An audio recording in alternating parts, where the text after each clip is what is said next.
আচ্ছা, আমরা তো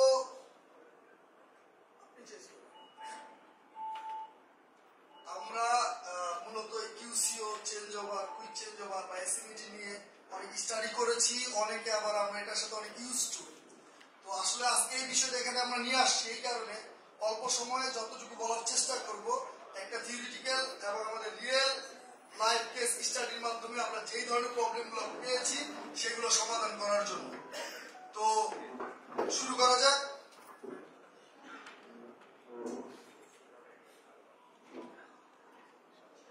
কিউসিও বলতে আমরা কি বুঝি? কুইক চেঞ্জ ওভার, একটা প্রসেস থেকে আরেকটা প্রসেসের পরিবর্তন অথবা একটা প্রোডাক্ট থেকে আরেকটা প্রোডাক্টের পরিবর্তন।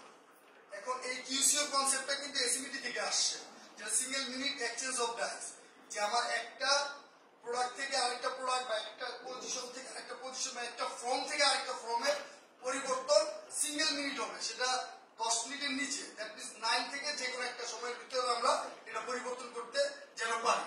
তো এই জিনিসটা আসলে কনসেপ্টটা প্রথমে টিপিএস বা টয়োটা প্রোডাকশন সিস্টেমের ওখানে ইনক্লুড করছে লিনের জনক, যিনি সিঙ্গি সিংহ নামে আমরা চিনি।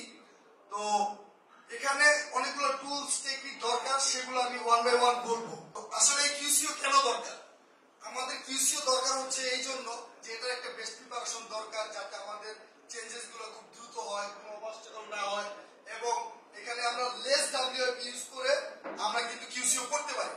আমরা বর্তমানে যারা ট্রেডিশনাল মেথডে এখনো আছে, যে আমার 2 দিনে ডাব্লিউএফ থাকবে লাইনে, আমি নতুন একটা স্টাইল দেবো, তারপর ব্যাক টু ব্যাক ফিটিং হয়ে যাবে, কিন্তু ওভার ডাব্লিউএফ কিন্তু আমাদের জন্য একটা ওয়েস্টেজ। তো সেজন্য আমরা এই কিউসিও যে টুলস এন্ড টেকনিকগুলো ইউজ করি, যাতে আমরা এই ধরনের ফিজিবিলিটি পাই, আমাদের স্টাইলের ফিজিবিলিটি আসে, খুব দ্রুত যাতে চেঞ্জ করতে পারি। তো আসলে কিউসিওতে আমাদের কি কি জিনিস চেঞ্জ হয়? স্টাইল চেঞ্জ হয়, ডিজাইন চেঞ্জ হয়, ফেব্রিকের টাইপ চেঞ্জ হয়, মেশিনের সেটিং চেঞ্জ হয়, তারপরে কালার চেঞ্জ হয়, সুতা চেঞ্জ হয়, এবং এক অপরটা আরেক প্রসেস থেকে আরেক প্রসেসে চলে যায়। এই জিনিসগুলো হচ্ছে আমাদের চ্যালেঞ্জেস। আমরা যদি কিউসিও করতে যাই বা এটা চেঞ্জ ওভারটা যদি আমরা ভালোভাবে করতে যাই, আমরা যে যে টুলস এন্ড টেকনিকগুলো আমরা ইউজ করবো সেগুলো এখানে বলা আছে। তার ভিতরে আমরা 1 নম্বরে হচ্ছে এসএমইটি মেথডোলজি, 2 নম্বরে 5S ওয়ার্কপ্লেস, তারপরে standard work instruction, visual management, kaizen এবং টাইম স্টাডি এবং মোশন অ্যানালাইসিস। আচ্ছা, কিন্তু আমরা কিউসিও করতে গেলে যে ধরনের প্রবলেমগুলো আমরা ফেস করি, মূলত আসলে এই ব্যাপারে এখন পর্যন্ত অনেক ম্যানেজমেন্ট থেকে শুরু করে একদম রুট লেভেল পর্যন্ত কিন্তু অতটা পজিটিভ হয় না, এবং সবাই এটা পজিটিভ নেয় না।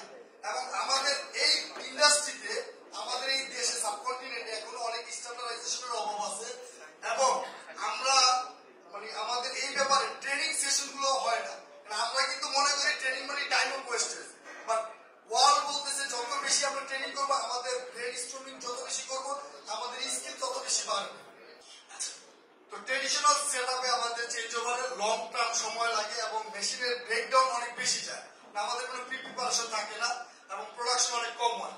আর আমরা কিউসি অ্যাপ্রোচে যদি যাই, আমরা খুব দ্রুত চেঞ্জ ওভার করতে পারি, একদম আমাদের মিনিমাম ডাউন টাইম হয়, এবং আমাদের অ্যাক্টিভ যত ধরনের অপারেটর আছে সবাইকে আমরা অ্যাক্টিভলি ইউজ করতে পারি, অপটিমাম ইউটিলাইজেশন করতে পারি।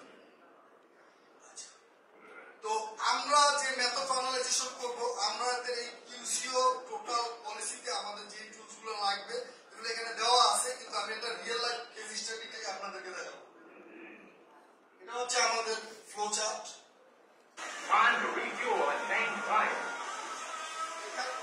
এখানে 3টা ভিডিও আছে, একটা 1950, 2009, 2013, জাস্ট একটু দেখবেন।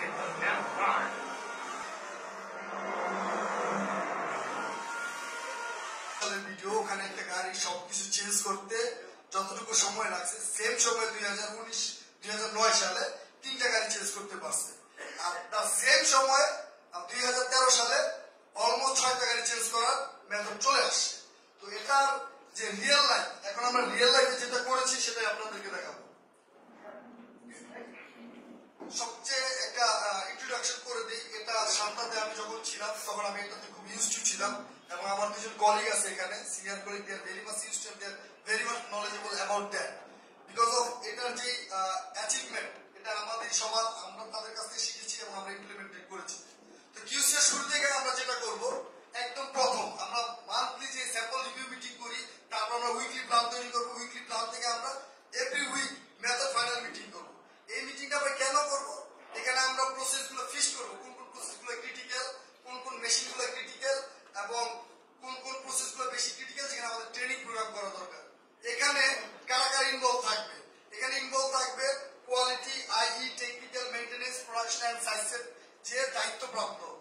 এই মিটিংটা লিড করবে কিন্তু I will organize that meeting and এর সম্পূর্ণ প্ল্যান প্রোগ্রাম সবকিছু আই নোট করে রাখবে, সেইভাবে এক্সিকিউশন করবে। এটা হচ্ছে আমাদের মেশিন প্রিসেটিং প্ল্যান। আমাদের ওই মিটিং থেকে আমরা যে মেশিনগুলো পাইলাম, যে আমাদের ওই মেশিনগুলো কি কি সেটিং করতে হবে, এটা প্ল্যান করে আমরা এই প্ল্যানটা সার্কুলেট করে দিব। সেই অনুপাতে মেইনটেনেন্স এবং টেকনিক্যাল টিম প্রিপারেশন নেবে। এটা হচ্ছে আমাদের প্রিসেটিং, মানে মেশিনের যে মেশিন আমরা যে রেডি করবো সেটা একটা মর্নিং মিটিং ডেইলি বেসিস, যে আমাদের আগের দিনের প্ল্যান ছিল কি কি মেশিন এবং পরের দিন আমরা ওই মেশিন কতগুলো রেডি হয়েছে এবং কেন হয় নাই। এবং সবচেয়ে মজার একটা ব্যাপার বলতেছি, এই মেশিন কিন্তু শুধু চাইলেও আমি রেডি করে রাখলাম বিষয়টা এরকম না, অ্যাকচুয়াল ফেব্রিক দিয়ে অ্যাকচুয়াল মোকা তৈরি করে এটা কোয়ালিটি অ্যাপ্রুভাল নিয়ে রাখবে। আমি মেশিনটা যখন আমার লাইনে যাবে plug and play, just plug করবো এবং প্লে করবো, দেয়ার ইজ কোনো লস টাইম থাকতে পারবে না। এটা হচ্ছে আমাদের কিউসিওর একটা অংশ, আমাদের প্রিসেটিং বোর্ড, এই যে ভিজুয়াল ম্যানেজমেন্ট যেটা বলছি, এখানে আমাদের প্ল্যান অনুযায়ী কোন ডেটে সাইজ সেট হবে, কোন ডেটে ফিটিং হবে, লাইন ফিটিং হবে, কোন স্টাইল কয়টা মেশিন এবং সেটা স্ট্যাটাস আসলে রেডি আছে কি নাই, এটা যাতে আমাদের সিনিয়র ম্যানেজমেন্ট বুঝতে পারে কি ধরনের অবস্থাগুলোর জন্য আমরা এটা প্রিপেয়ার করতে পারি নাই, এটা আমাদের টাইমলাইন অনুযায়ী ঠিক আছে কি না।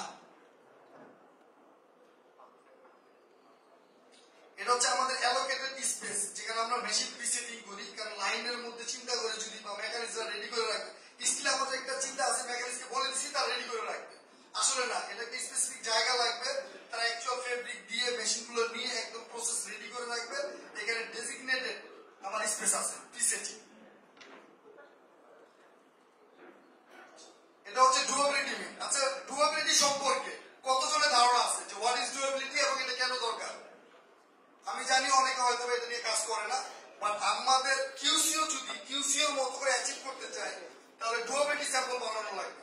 এটা হচ্ছে এক পিস স্যাম্পল, যে একটা টেকনিশিয়ান বানাবে, একটা লাইন চিপ বানাবে, এবং এটার মধ্য থেকে সম্পূর্ণ মেথডগুলো ফাইনাল হবে। কোন কোন ক্রিটিক্যাল জিনিস কি আছে এটা একদম সমাধান করে আমরা মেথডটা ফাইনাল করে মেশিন রেডি করে যাব। লাইনে যাওয়ার পরে যেন এটা ভাবতে না হয় যে এই টাকটা একটু বাড়াই দিলে ভালো হইতো, এই টাকটা একটু কমাই দিলে ভালো হইতো, নিচের পার্টটা একটু টানতে হইব, উপরের পার্টটা একটু সারতে হইব, এটা যেন লাইনে যাওয়ার পর ভাবতে না হয়। এটা আগে আমরা কনফার্ম করে নিব ডুয়েবিলিটি বানানোর সময়।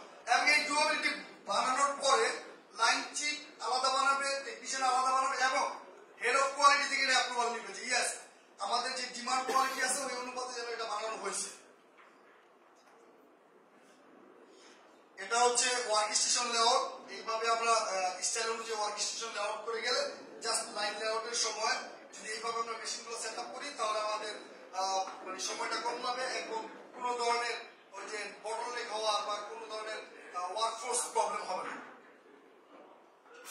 এটা হচ্ছে ক্রিটিক্যাল অপারেশন ট্রেনিং। ওই যে আমরা মেথড ফাইনাল মিটিং করেছিলাম, আমরা দেখেছি কয়টা প্রসেস ক্রিটিক্যাল আছে, যেটা কোন অপারেটরকে দিব, ওই অপারেটর অ্যালোকেটেড করে এই অপারেশনটা আমরা ট্রেনিং করাবো, মোকআপ করবো, কোয়ালিটি এটা অ্যাপ্রুভাল নিব, দেন এটা আমরা প্রসিড করে দিব। তাহলে লাইনে যখন যাবে ওই অপারেটরকে আমার টিচিং করার জন্য সময় লাগতেছে না, জাস্ট বসাবো এবং সে প্রসেসটা করে নেক্সট প্রসেসে আমরা চলে যাব। এটা হচ্ছে আমাদের কিউসিও মিটিং। এই এত কিছু করলাম, ফিটিং শুরু করার আগে এটা চেক করতে হবে না? তো আমাদের এই কিউসিও মিটিং এ প্রত্যেকটা প্রশ্ন আমাদের প্রিসেটিং মেশিন রেডি আছে কিনা, আমাদের অ্যাক্সেসরিজ আছে কিনা, আমাদের মোকআপ এগুলো অ্যাপ্রুভাল আছে কিনা, আমাদের টেকনিশিয়ান ডুয়েবিলিটি বানাইছে কিনা, যা যা প্রসেস আছে চেক লিস্টের মাধ্যমে আমরা এগুলো আমরা শেষ করব, চেক করবো এবং সেটা অ্যাপ্রুভাল করে দেব। আচ্ছা, তারপরে আমরা ফিটিং রেডি করলাম। এখানে একটা জিনিস আপনারা খেয়াল করবেন, যারা লাইন ফিটিং এর সাথে জড়িত তাদের প্রত্যেকের কিন্তু আলাদা ডেজিগনেটেড ড্রেস আছে। আমরা বুঝতে পারবো যে তারা কিউসি টিমের সদস্য, এবং ওখানে একটা প্রবলেম হইলে আমরা যাতে যাইতে পারি তার সাথে কথা বলে সাথে সাথে সমাধান করে দিতে পারি। এটা হচ্ছে ইয়ামাজুমি লাইনের ক্যাপাসিটি গ্রাফ করবো, করে ওইগুলো ব্যালেন্স করে দেবো যে জায়গাতে আমাদের সমস্যা আছে। এটা একটা ইম্পর্টেন্ট জিনিস। এটা আমি এখন পর্যন্ত অনেক ফ্যাক্টরি ভিজিট করেছি, ম্যাক্সিমাম ফ্যাক্টরিতে এই কনসেপ্ট এখন তারা বিশ্বাসী না। এটা হচ্ছে মেকানিক্স টুল কিটস বক্স। আমাদের রেগুলার যে ব্যাগ আছে এখানে মেকানিক্স এর রেগুলার কাজ করতে যা যা লাগে সব আছে, বাট আরেকটা হচ্ছে ফর ফিডিং। আমার ওই যে ফিডিং এর সময় আমরা সবকিছু ফাইনাল করছি, তখন কিন্তু আমরা গাইড গ্যাস সবকিছু ফাইনাল করে নিচ্ছি যে আমার হ্যাঙ্গার গাইড কোন জায়গায় লাগবে, লেফট সাইড কোন জায়গায় লাগবে, রাইট সাইড কোন জায়গায় লাগবে।